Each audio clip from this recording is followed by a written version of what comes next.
Bé, crec que és imprescindible, i ja que se'ns dona l'oportunitat, aprofitarem este punt per a dir que nosaltres ens hem mostrat contraris a este tipus d'infraestructures, unes infraestructures que serveixen per a mantenir un sistema radial de divisió de l'estat espanyol, unes infraestructures que generen en un concepte per a nosaltres totalment equivocat, només la relació del centre i la perifèria, en eixa mantenint aquests paràmetres de perifèria i aquests paràmetres de considerar-nos el Levant espanyol. Per tant, nosaltres considerem que haver-se desbalafiat diners en infraestructures totalment absurdes, com s'ha demostrat, en contra d'altres infraestructures que estaven reportant un muntó de beneficis, no solament econòmics, que això no és l'únic criteri existent, sinó que també existeixen altres criteris, que és el benestar de les persones, el benestar de ciutadans. És una infraestructura a la que evidentment nosaltres ens hem oposat reiteradament. Desconeguem quin tipus de possibilitats econòmiques pot dur l'AVE a Xàtiva, perquè en aquests moments desconeguem encara si alguna vegada l'AVE pararà a Xàtiva. Per tant, en principi nosaltres no ens posicionem en contra de que es faça ningú estudi, però considerem que cal apostar per infraestructures que beneficien realment a la ciutadania. La nostra aposta, l'aposta que entenem interessa al País Valencià, l'aposta que interessa als nostres empresaris, l'aposta que interessa als nostres comerciants i l'aposta que li interessa a la ciutadania és l'aposta pel corredor mediterrani. Un corredor mediterrani que ens permet enllaçar en Europa, que és on han d'anar els nostres productes i és on volem tindre una eixida. No podem estar més en contra d'una infraestructura que prima o que afavoreix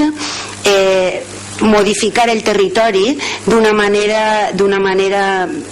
absurda, com s'ha fet en totes les infraestructures AVE a l'estat espanyol.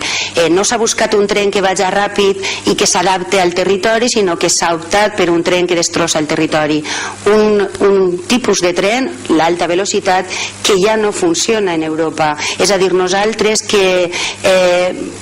som un estat que sempre va un poc darrere, quan en la resta dels estats europeus s'ha demostrat que l'alta velocitat era poc sostenible, doncs nosaltres fem unes línies d'AVE que, com he dit,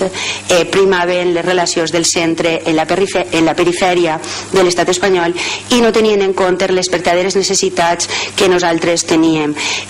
Forma part l'AVE d'un model paregut i similar, és el model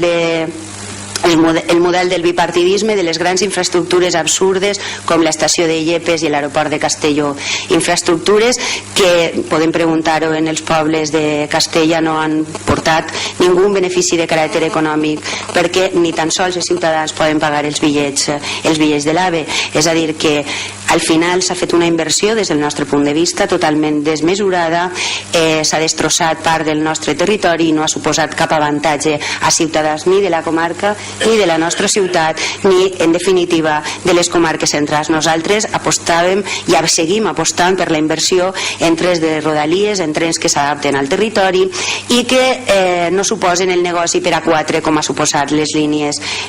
AVE. En principi no tindrem cap inconvenient en analitzar, perquè volem saber realment si això tindrà alguna viabilitat econòmica i en formar part de qualsevol estudi, però no és la nostra aposta i creguem que no és l'aposta dels valencians i valencianes. Bé, jo li contestaré. M'alegre que conega quina és la postura de les nostres formacions polítiques i que la tinga clara, però la realitat, encara que vostès vinguen ací a defensar la modernitat, el desenvolupament i no sé quantes coses més, la realitat que vostès són els reis dels aeroports sense avions i vostès són els reis de les estacions sense passatgers i vostès han carregat l'economia d'aquest país. Vostès, des que va ser president de l'estat espanyol el senyor Aznar, i en la seva magnífica llei del sol es carregaren l'economia d'aquest país. I la realitat de la nostra ciutat és que nosaltres teníem un servei de trens a Madrid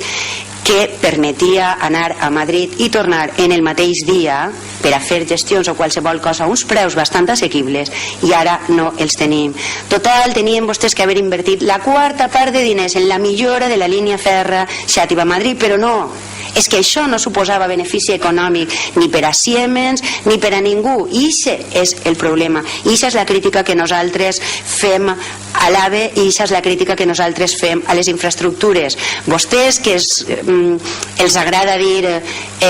que nosaltres ens agradaria anar en burro, que és una frase que a vostè li agrada molt dir, senyor alcalde, enganyen a la ciutadania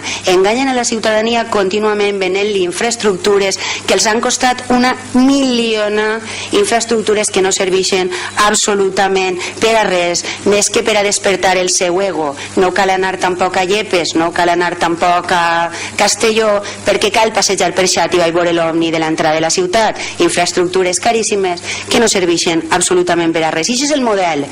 I si el seu model, que s'ha demostrat, el seu model i el del bipartidisme està demostrat que està totalment superat, nosaltres representem per a la ciutadania. Jo en això discrepe del meu company, nosaltres no som minoritaris,